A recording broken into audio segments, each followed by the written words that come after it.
It's that time for Christmas cheer, and Pikachu and friends are ready to celebrate the holidays with you. Show off your Christmas spirit with a limited edition Pokemon Holiday Spirit t-shirts and hoodies. Get them now before January 2nd. I got an anime channel called Mystic Sage, where I do anime top 10s, speculations, and more. You can also follow me on Twitter, Instagram, and Twitch to keep up to date with me, the channel, and even for some entertainment. Links will be in the description below. Thanks guys, enjoy the video.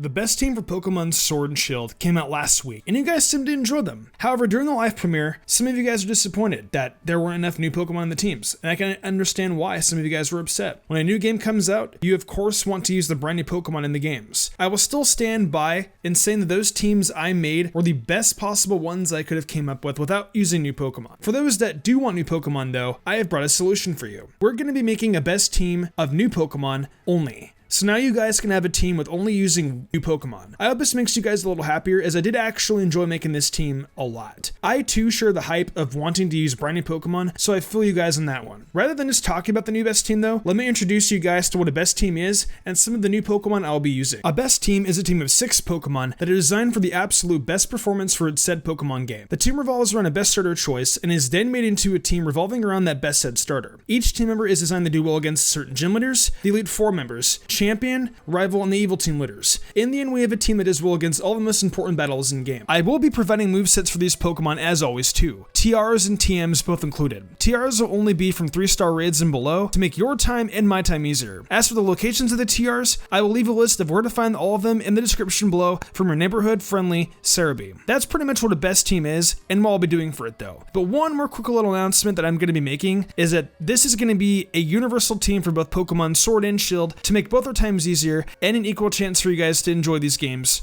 with a new Pokemon. But anyways, enough of my little rant, let's hop into this best team. Coming off their starter, we have the best starter being Cinderace. Arizo has done the research as to why Cinderace is the best starter already, so go check out the best starter video in the description below. Cinderace is just as powerful as all heck, like I said in the last 2 best teams. Look at these clean stats, 119 in speed and 116 with its physical attack. Fire typing also just looks nice in terms of a Galar layout with the important battles. There are also way better water Pokemon than Inteleon, and there are better grass and electric Pokemon than Rillaboom. I'm not going to talk much more about why Cinderace is good, so let's hop into the moveset. So I'm not gonna lie, we have the same moveset from the original Pokemon Sword and Shield team. We have Fire Fang / Fire Punch, Low Sweep, Power Ball, and U-Turn. Before you get Fire Fang and Fire Punch, you're just going to want to use whatever fire move it can learn via level up. So it's pretty much Ember, and I guess any other fire moves you could find in the wild area. Fire Fang's TM can be purchased in the Hammerlock Pokemon Centers, that's the farthest to the right. Fire Fang will be Cinderace's stab move until Fire Punch, which can be purchased in the Northern Winden Pokemon Center. Low Sweep can be found on this small island in the Bridgefield area. You'll need the Surf Bike to access it. With how late you get this TM though, you will need to use Double Kick in the meantime. Power Ball is next, and that is going to be a move that Cinderace learns upon its evolution. So you're good there. And finally, U-Turn's TM can be found in Glenwood Tangle. U-Turn is questionable, I know. I like it for pivot and getting out of weird situations. Once again with these moves, Cinderace can take care of Milo's Gossifleur and Eldegoss, Beast, Pangoro, and Sword, although it's not going to be the best option for taking care of it, Opal's Mawile, technically Gordy's Barbaracle, Stonjourner and Colossal and Sword, but I think that's a little too risky. Melanie's entire team in Shield is watch out for Lapras's Surf, Pierce's Scrafty, Malamore, and Obstagoon, Ryan's Gigalith and Duraludon, but there are definitely better and safer options on this team for that. Marnie's team besides Toxicroak, but again, there are better options. Hop's Trevenant, Snorlax, and Rillaboom, Oleana's Frostlass and Serena, and Sherman Rose's entire team. For the Champion Cup, it can duel against Marnie's Liepard, Scrafty, and Morpeko, Hop's Dubwool, Corviknight, Snorlax, and Rillaboom, Bede's Mawile, Nessa's Dreadnought, but that's extremely risky, Ryan's Duraludon, but I wouldn't really, and finally Land's Aegislash and Mr. Rhyme. Yeah, it's for a good reason that Cinderace is considered the best starter. It's fast, powerful, and can really make work out of many of the important battles you have to face throughout your Galar adventure. Up next is the bird Pokemon of this game, Corviknight. Urkity can be found as early as Slumbering Weald. It's pretty self-explanatory how common it is. You literally can't miss it. Back to Corviknight though, I wanted to use it on the best team for Pokemon Sword. Corviknight's typing of Steel and Flying is very useful across Galar. Helps us with our ground type immunity, and the Steel typing is such a huge resistant type that it helps out in so many situations. The stats also look very solid. It's a very defensive mon, but it's also got 87 attack, which isn't all that horrible. It's not Skarmory, but hey, it's a solid Pokemon to use. The Flying typing can also be used against some of the fighting Pokemon across Galar, and can be of help to be in Pokemon Sword. I think the best way to use Corviknight is Hyper Offensive Setup, and I will demonstrate that here with this moveset. Corviknight's moveset moveset is going to be Iron Head, Drill Peck, Body Press, and Hone Claws. Now for its Steel move, if you want to use Stealing, you can, to save the hassle of not getting the TR for Iron Head. Iron Head is stronger, but Stealing is easier to obtain, being available upon evolution or true to move. Drill Peck, however, is a level up move, and that can be learned at level 34. Brave Bird is also another option, but I hate the recoil aspect of it. Body Press is a TR, and due to how high Corviknight's defense is, Body Press will do more damage. Higher defensive Pokemon thrive off of this fighting attack. It's good for coverage for other Steel types, and the high defense just makes Body Press one of the best moves Corviknight can get. The TR for this is definitely worth getting. Hone Claws is the last move I want to give Corviknight, and that can be move or learned. Bulk Up is also another option for Corviknight, and to power up Body Press even further too. I just don't want to use too many TRs, that's why I recommended Hone Claws. But hey, Bulk Up and Body Press make an incredible combo. With these moves, Corviknight will make these teams weak and weary. Milo's team, Kabu's Scorch, B's entire team in Sword, Gordy's entire team in Sword, just be careful of Colossal's Heat Crash, Melanie's entire team in Shield, Pierce's Scrafty and Obstagoon, Ryan's Gigalith and Duraludon, Marnie's entire team, Hop's Trevenant and Snorlax and Rillaboom, Oleana's Frostlass and Serena, and Sherman Rose's entire team except for Max Cavalier. Then for the Champions Cup, it can take out Marnie's entire team, Hop's Double, Snorlax and Rillaboom, Bede's entire team aside from Mawile, Ness's Golisopod and Dreadnought, B's entire team in Sword, Raihan's Duraludon, and finally Leon's Mr. Rhyme. Corviknight definitely helps pick up the slack in a lot of areas for the absence of Pokemon like Lucario, and solidifies itself as a valuable member of this Galar-only best Pokemon team. Returning from the Shield team, we have Obstagoon. With how well Obstagoon does in Pokemon Shield, I felt the need to bring it back. Galarian Zigzagoon can be found on Route 2. It's super common, you can't miss it. I will say this again, it has solid stats all around and has that normal type Pokemon move pool that people love. It's got really balanced stats in terms of defense and decent physical attacking power being a base 90. Obstagoon is the Pokemon Shield Slayer, like how I mentioned in the Shield team. That doesn't mean it's not useful in Sword though. You can run almost anything on Obstagoon and it can be useful. But because I'm generic, I'm going to use the same solid moveset I gave it before on the previous Shield team. That moveset is going to be Night Slash, Brick Break, Fire Punch, and Headbutt, or even Double Edge, depending on which one you want. Obstruct is also another very solid attack, but this move is much better for the competitive side of things. Going into where to find these moves, Night Slash can be mover learned. Night Slash is great for hitting mons hard, and has that high critical hit ratio we all love. Brick Break is great for coverage against other dark type Pokemon. The TM for that can be found on Route 8. Next up is our normal stab attack that can be learned at level 12, being Headbutt. Double Edge is a secondary option, and that can be learned at level 56. Fire Punch is the last move, and that can be obtained at the Northern Pokemon Center in Winden. Fire Punch will stomp out the Steel types it has problems with. I like it personally more than some of the coverage attacks it can get. With this moveset, Obstagoon can make tears fall when it goes up against Alzur's entire team in Shield aside from Mimikyu, Gordy's entire team aside from Shuckle and Sword, Melanie's entire team aside from Frostmoth and Shield, Pierce's Scrafty and Obstagoon to watch out for Obstagoon's counter, Raihan's Gigalith and Duraludon, Marnie's entire team aside from Toxicroak, Hop's Trevenant and Snorlax, Bede's entire team, Oleana's Frostlass and Serena, and Sherman Rose's entire team aside from X-Cavalier. When it comes to the Champion Cup, Obstagoon can do well against Marnie's Liepard, Scrafty, and Morpeko, Hop's Double, Corviknight, Snorlax, and Rillaboom, Bede's Mawile, Ness's Dreadnought, Alzur's entire team in Shield, Ryan's Duraludon, and finally Leon's Aegislash, Dragapult, and Mr. Rhyme. Obstagoon is definitely one of the coolest Pokemon to be introduced in Generation 8. Sure, it carries that quad weakness to fighting, but it's worth carrying around when you can do the type of damage you do with it.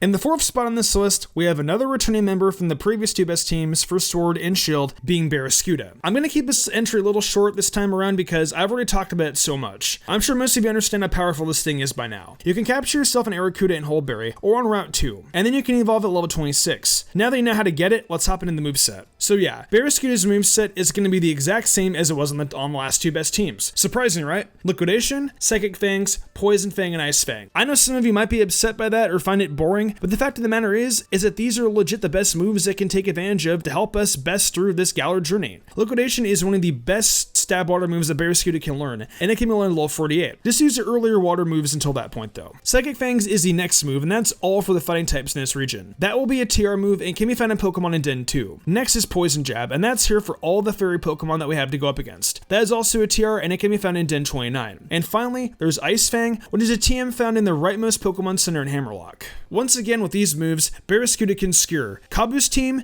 B's team except for Pangoro and Sword, Allister's Yamask and Shield, Opal's team except for Mawile, Gordy's team except for Barbarical and Sword, Ryan's Gigalith, Flygon and Sandaconda, Marnie's Toxicroak, Hop's Trevenant, Heatmore and Rillaboom, Oana's Serena, Salazzle and Garbodor, and then Eternatus. For the Champion Cup, it does well against Marnie's Toxicroak and Grimmsnarl, Hop's Rillaboom, Bede's entire team is set from Mawile, B's entire team in Sword, Ryan's entire team is set from Duraludon, and finally, Leon's Dragapult, Haxorus, and Charizard. Barraskewda is just plain good. What can I say? It's made it on all these best teams so far, and you should definitely expect to see it again in the future. Airguitaring next is Toxtricity. A lot of you guys wondered where Toxtricity was on the original best teams. Well, it was out rocking and rolling and playing in 5-star concerts. I'm kidding. Roserade I felt was the better option due to Grass having the better approach to Galar. However, all Grass Pokemon in Galar that aren't Roserade are kinda bad. Toxtricity, however, is a very solid mon, and is in my opinion the best Pokemon when it comes to taking Roserade's job. I also think it's the best electric Pokemon in Galar, with the addition of its poison typing, if that makes sense. Plus on top of that, we have Ness's Champion Cup team covered as well. Stats-wise, Toxtricity also looks very solid, but just watch out for those ground types. Toxtricity is a glass cannon and will die. Electric and poison typing is such an interesting typing combo though. I'm glad we get to use it on a Pokemon like Toxtricity too. Oh, and the location of where to find Toxel. Duh, almost forgot about that. You can find it on the nursery on Route 5. Note that it will take a bit of time to level up due to only being level 1. It's super frail and you will have to rely on the experience share. When it becomes Toxtricity though, you'll be satisfied with the results. Going into Toxtricity's moveset, we have Overdrive, Sludge Bomb, Drain Punch, and Fire Punch. Overdrive is Toxtricity's stab electric type attack, and I think it's the easiest to get. Thunderbolt is an option as well. If you have the TR for it, obviously teach that rather than Overdrive. To be honest though, I wouldn't go to the effort for just 10 more base power. Our second stab attack with the poison typing is Sludge Bomb. Sludge Bomb can be found as a TR, and that is the best poison attack Toxtricity can get. Drain Punch and Fire Punch are our last bits of coverage attacks, and they can be found in the Northern Pokemon Center in Winden. These two attacks take care of most of coverage against Toxtricity, so that's cool. The special move pool isn't exactly great, but I guess Hex is also another option, I suppose. With these moves, Toxtricity can rock out against Ness's entire team, Opal's Togekiss and Alcremie,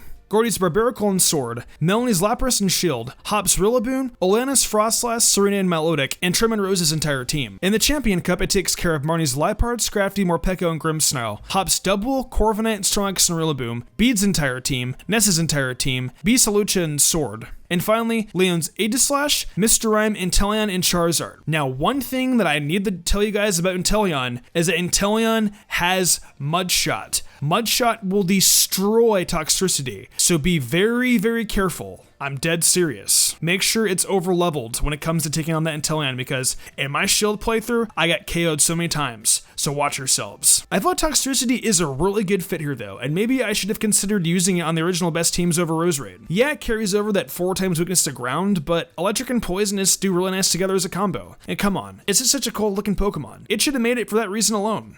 And for our final slot in this team, we have a Pokemon that I really love, but I didn't want to include last time because of Gardevoir and Togekiss being available. The second fairy Pokemon we're going to go for is Hatterene. Hatena can be found in the Stony Wilderness, Monostoke Outskirts, and Hammerlock Hills Wild Area. I would just recommend going to the Stony Wilderness though, and just finding it there. You can find it walking in the overworld. There's a low chance of it to appear, but you can't miss it due to how cute it is. The biggest downside of the Hatterene line is due to its speed. I know I say speed a lot in this series, but for an in-game best team, speed is crucial. This time around though, I'm willing to make an exception for Hatterene because of its other well-rounded stats. Offensive and defensively, it's actually really great. I can't lie too. The experience of using a Hatterene in my Sword team was actually a great experience. That's why I'm so accepting of using it on this team. Speed doesn't really matter when you have great stats like this. In my opinion too, it's the best new Galar Pokemon with a Psychic and Fairy type option. It's also not version exclusive, so that helps out too. The typing combo helps it take out a majority of threats in Galar as well, so I figured I would give it a try. So welcome on in, Hatterene. Going into Hatterene's moveset, we have Psychic, Calm Mind, Dazzling Gleam, and Dark Pulse. Psychic, Calm Mind, and Dazzling Gleam can all be learned via level up. Psychic at level 46, Dazzling Gleam at level 30, and Calm Mind at level 37. Dark Pulse is here because of those ghost type Pokemon. I would only use this as a last resort though. Dark Pulse is also a TR, and that can be found on the Cerebi list in the description below like always. And finally, with these moves, Hatterene can put a spell on Bee's entire team in Sword. Alzur's entire team is set from Mimikyu and Shield if it has Dark Pulse on it. Opal's Weezing, Pierce's entire team is set from Skuntank, Raihan's Flygon, Marnie's entire team, Hop's Trevenant, Bede's entire team if you have Dark Pulse, Oleana's Frostlass, Salazzle, and Garbodor, just be careful of those poison type moves, and the battle against Eternatus. And then one last time for the Champion Cup teams, Hatterene will do well against Marnie's entire team, Bee's entire team in Sword, Alistair's entire team in Shield, Raihan's Goodra and Flygon, and finally Leon's Aegislash, Dragapult, Haxorus, and Mr. Rhyme. I'd be careful though of that Aegislash. I love Hatterene a lot, and it's definitely not a bad Pokemon to use on a team. I use it in my Sword playthrough and I really enjoyed it a lot. That slow speed stat can be a little hurtful, to which it is one of the reasons why I preferred to use Gardevoir over it, but I would be lying if I said it wasn't a good member on this team.